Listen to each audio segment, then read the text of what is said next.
These units are made in America by Unitary Products Group, which is a part of Johnson Controls, and they are available in the USA and Canada through factory-authorized dealers. They use aluminized steel primary heat exchangers which resist corrosion but are not as durable as brands that use stainless steel.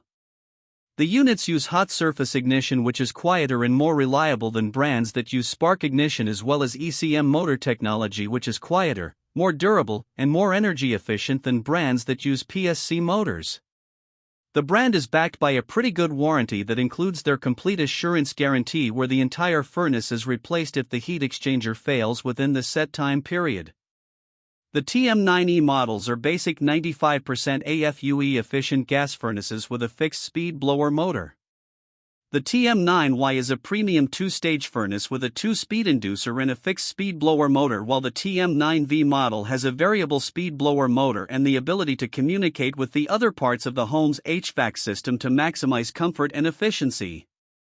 The TP9C units are ultimate modulating furnaces that adjust the gas flow to the furnace in 1% increments to precisely match the heating requirements of the home.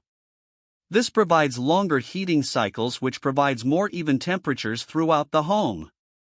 All of the furnaces are multi-position, which allows the same unit to be installed in different positions, which allows the dealers to hold less inventory, which can reduce the cost to the consumer, but the warranty is not as good as some of the other brands that are available. This brand receives an overall 3-star budget pick rating from HvacRepairGuy. Please share your thoughts and experiences with this brand in the comments section of the HvacRepairGuy YouTube channel. Thanks for watching and God bless.